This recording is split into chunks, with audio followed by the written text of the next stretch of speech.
Welcome back, everybody, to the Game Week 15 preview brought to you by the Fpl Shrews.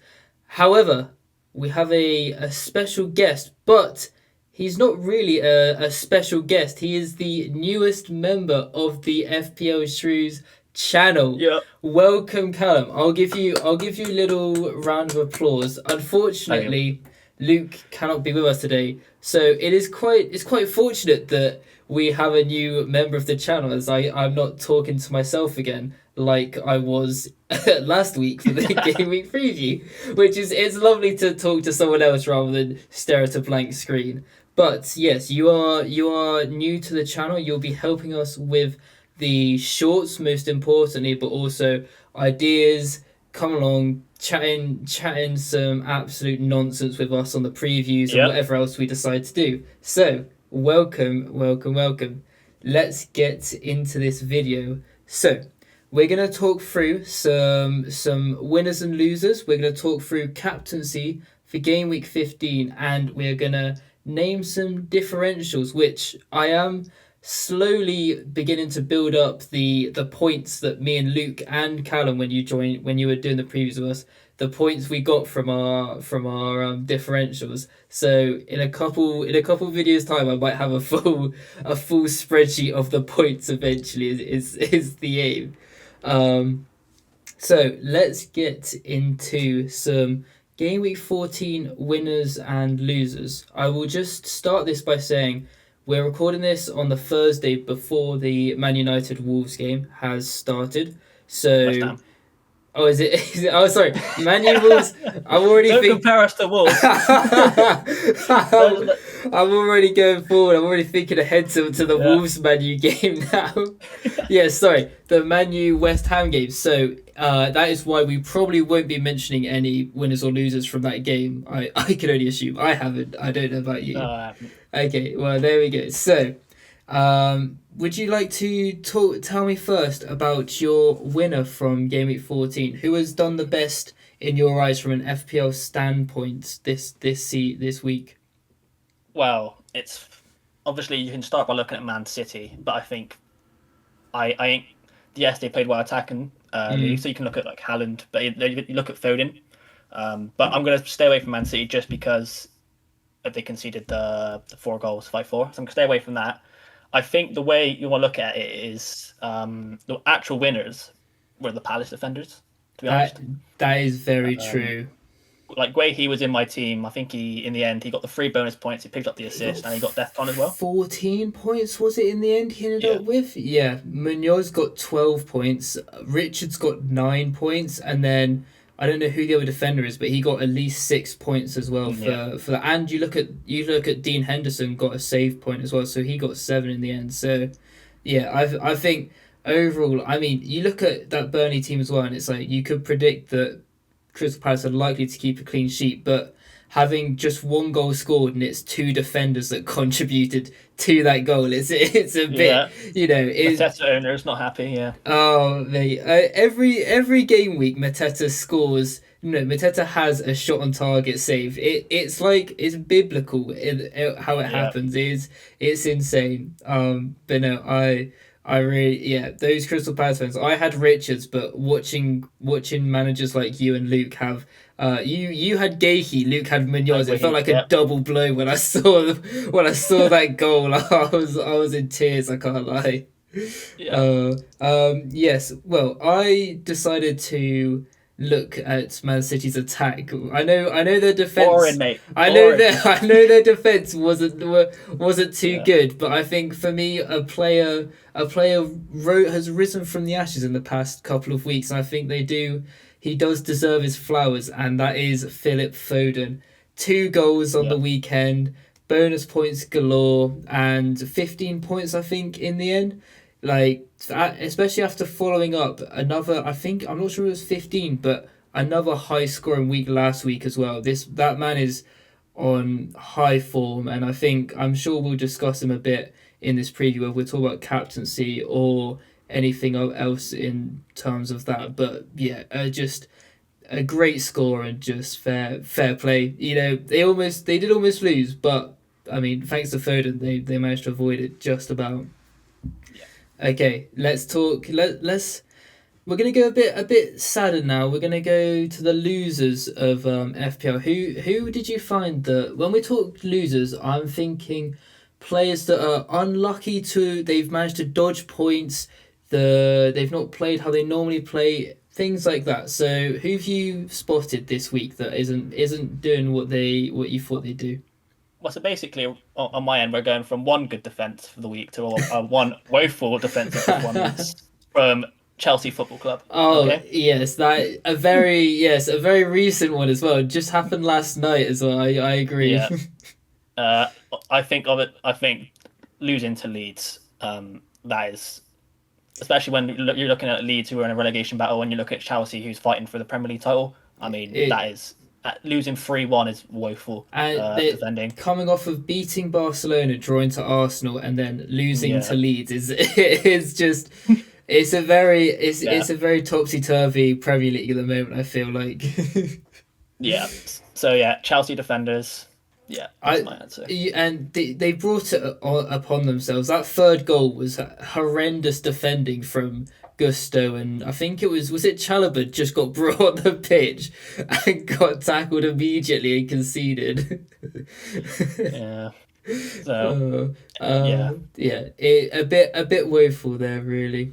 I kind of went for attackers this week. You went for defenders. I was looking at attackers and looking at teams that scored a few goals, but they were missing a certain highly owned player. And I looked at Brighton, and Yankuba Minte got 2 points total when yeah, Brighton scored 3 goals against Aston Villa. I mean, wait, was it Aston he's in Villa? my team. Yeah, He's in your Villa. team, yeah. It's Yeah, you look at that, and it's one of those where Minte has been such a core part of that Brighton team that when you look at 2, 3 goals scored, you'd expect him at least an assist, normally a goal. So for him to have blanked completely this week, especially being quite highly owned as well, I think managers, I expect like yourself, were just hard done by this week yeah. for by him. Unfortunately, do you have any remarks on it, or are you just it's a tough one to take? I think it's just. I think it was just bound to happen. Well, bound to happen at one point. They would just not get any points. I'm Yeah, not too worried about it because I feel like there's other people this week in my team who did get points. So I'm not too overly worried about it yet. But if it keeps happening, then that's when you start to worry. yeah. But of course, like it's no Semenyo issue, is it really? So Exactly, yeah. I That's the think it's thing fine. is and also he's so cheap that you can kind of just keep him there and just let him forget. Yeah, And when Gahey's getting your assists anyway, you don't really need half your attackers to to be exactly. getting them. Yeah. Oh dear. All right. Well, let's move on and talk about some captaincies for game week 15. Now, as we've always said on this channel, this is not advice. We are not experts. I currently am about 1.5 million. I think I'm better than Luke. I think I have the highest rank out of us three, and I'm outside Yeah. the top 1.5 mil. So it's not advice, anyone. This is the people we'd consider to have as our captains this week. So let's get into this. I think first off, I assume we both have Haaland as one of our top 3 captain suggestions for this week. Am I right in thinking that, or are you going against Haaland? I think Hallam would be on. Of course, you would always put Hallam on the list. Of course, still with Sunderland, I am actually not sure if they're still a hard fixture or like a medium fixture. Sunderland is You, such a hard team. They just yeah. turn up differently each week. I feel like. So like Luke's been saying about Fulham for like the past month, saying how good they are defensively. I'm sorry, but they conceded 4 goals against Man City. So honestly, like I anything can happen. I don't know. I don't want to give Luke a bad rep. I'm the one that's been harping on about Fulham's defensive Oh, was it statistics you? for the past What? like It's 4 literally you. I months. thought it It's was been me going on about Fulham's defensive I thought it was him. statistics. No, because of course he's done Die, isn't he? He's been hyping up and Die for months. Exactly. Yeah. I look every now and then Fulham's defense is going to have to take a game off, and would you rather take a game off against a team like Man City or a team like Sunderland? You know, you've got to weigh up when do you slack off a bit and when do you get the clean sheets. That was more that was more than taking a day off. They literally rolled out the red carpet for Haaland. Foden. It was like, here you go, have a goal. I'm not gonna lie. I was actually disappointed Haaland didn't score a few more goals. That's how bad that Fulham defense was. I was watching it going, just put a few more in for me. Why don't you? Yeah. Yes. Well, yeah. Of course, Haaland's in consideration. Who are your other two that you think could be rivaling Haaland this week for captaincy? But to be honest, what I want to look at mainly is, of course, you can go down the road for Phil Foden. For gameweek 15, I don't have my team anyway, so I wouldn't be doing it. But I would kind of stay clear from Foden captain. Okay. Because if you look at like rotation, they've got Champions League coming up. Of course, even this week we saw big names drop to the bench just for rotation. Yeah. Foden was playing, so of course Man City have a lot of depth, so Foden might be one of the names to be bench ready for the Champions League. He could, yeah, that is very true. So it's kind of what you want to do for captain is look at people who were benched this week, who are most likely going to start this game, or people who are just like guaranteed 90 minutes. To be honest, anyway. Okay. So with that in mind, I would say, of course, this is I would say Danny Welbeck is my third choice. Okay. Only because he was dropped, and I think they're playing Forest. I might have to fact check that, but I think they're playing Forest. Okay. I think. Okay. I think, I don't know, but they have got an okay fixture. I know that. Then I would say Haaland second. I mean, actually, I would put Haaland first because I would put Bruno second, only because I don't know what's going on with Bruno. There has been some weird injury like scares and stuff, but I think it's just people haven't seen him in photos and about training, and it's like one of those where there's no the actual official app has no sort of flag on Bruno Fernandes, and I feel like there's just a bit of scaremongering going on in FPL Twitter right now. The thing I will say, all right, is about Man United. Okay, this is something I'm going to mention now. Okay, is if Amorim and United are playing, tactics in the press conferences against West Ham, right? We're West Ham. We're playing terribly. Okay, we are terrible, and they're saying, "Oh, I'm not going to give away the information because it affect our tactics." Like West Ham, we've got Paqueta out, we've got Somerville out. I don't think it's going to matter if Bruno's out or not. Like honestly, with United, half the time they don't even know where to play Bruno. So he's playing CDM half the time. Yeah. Literally, if Bruno was there, it'd probably make our job more difficult to figure out where he's going to play. Yeah. So that's all I'm saying. Like that's why with United, I'm not sure with Bruno, because if they're just going to not tell us information, it's like, well, I'm not going to captain him for next week because now Amorim could say next week, oh, yeah, hang on a minute, Bruno's out. And I'm like, wow. The thing that would give me faith in Bruno starting is he's one of those week in, week out players. Yeah. Like he's not a player that needs to be rested, and he's not a player that should be rested. Like as much as Man United play absolute dogs sometimes, he's normally the shining light in that little heap of dog poo that they're playing in. So I think for me as well, I have my rankings is Haaland top. However, I am a bit worried that we might see a Haaland benching ahead of this next Champions League, the midweek fixture. Like getting, what was he played against Fulham because they see Fulham as a better fixture than Sunderland? I don't know. So I feel like my gut tells me he plays, but I wouldn't be surprised to see him on the bench. Then I've got Fernandes, and then I've got Foden as my third captain option. If you have Foden, I think he's on a hot streak. Like you said, the main thing that I would go against is, will he actually play or will he get benched and will he come on off the bench is my only concern for Phil Foden. Just to give you, it's not Brighton aren't playing Forest, they're playing West Ham. So Danny Welbeck shoots up in the captaincy rankings right there. I totally forgot, because I'm still thinking of United West Ham. But yes, Welbeck, I would say, is my second choice now. Honestly. There we go. So we've got a consensus Haaland at the top. Welbeck, Fernandez, and maybe a Foden as well. If anyone wants to be so inclined as taking a little punt for captaincy. So yeah, I think we've done quite well there.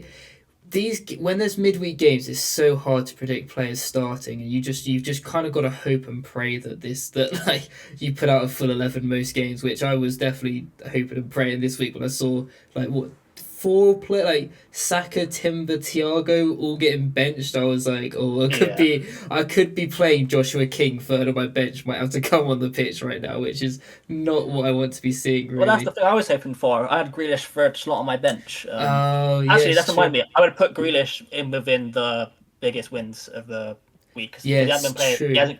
Still been playing well at Everton, but he hasn't been picking up points in FPL. But 90th minute goal as well, so a very important win as well for that Everton team against Bournemouth. Okay, let's finish off this lovely video with some differentials. Now, it's what it is. I feel like we're starting a new era now that you're here. You're going to be on every preview with us, giving some verdicts. So I wanna see you off to a good start. I want to see some points on the board first proper week on the job. Just so I can cement my faith in you coming on to these previews. Okay. Who are you bringing to the table? Who's gonna deliver for us this week? So I'm gonna be boring, and I'm gonna go a Newcastle defender. Oh, okay. Only because they've got an easy fixture. I think they've got. Okay, this is where my fixture list is really bad. They've either got Burnley or they've got Wolves. They are playing Burnley. They're playing Burnley. That's one of the two. Yes. I think they have a clean sheet, and I think I'm happy with that. If they get these points, I'm fine. But if they get a goal from a corner, that's even better. So if I have to pick one, I would go. I can't pronounce his name. Teal or whatever he's called. Yes. Your PHIAW. Do we know what percentage owned? I'm not bothering with the percentage owned stats, but I just want to know how highly owned this man is as a differential. Maybe like 2. I think it's like 2%. I don't know. It's kind of crazy that he's only 2% owned, because I feel like everyone seems to be talking about him. Yeah, you're right. He bang on 2% owned. Fair play. I don't know. I'm just guessing. I don't know. I didn't look at that. No, I promise I don't know. Oh, okay. Yeah. It's always a bit ambitious backing a defender, because there's so many routes to them blanking completely. But I mean, we've just seen Palace keep a clean sheet, and half the players getting above 10 points in there against Burnley. So I'm sure Newcastle can equal that as well. All right, I am going. I did not do well last week on my differential pick, unfortunately. I'm looking for a bounce back, and I'm looking again at a Wolves team, and for the first time I think this season I am backing a Man United player, and someone who was very popular last year, Amad Diallo, 2% owned. I was looking at his stats, and he's playing consistent 90 minutes.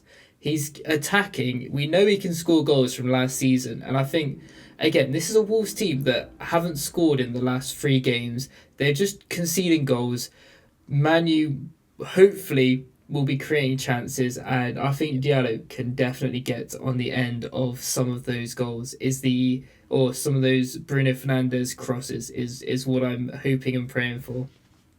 Yep, that's a good pick. Yeah, so we will leave you with those differentials. Any final a little notice. I'll give some notice. I feel like a teacher at school giving some notices at the end of like an assembly or something. We as a channel, we are not continuing with the live reactions. So we will bring a video to you we'll be uploading 2 videos in a couple weeks' time, most likely. But at the moment, it's just going to be the game week preview, and then you'll see us introduce another video in. But look out for our shorts, as they will be coming up. Yep. Make sure to follow our Instagram, Twitter as well, and give us a subscribe, like, comment on our YouTube videos. There will now be an Instagram account as well for the Fpl Shrews. I've created that by the time this video comes out. And yes, let's see. I mean, I'm going to be typing some kind words in the chat for you, Callum, welcoming you into the FPL Shrews on my personal YouTube.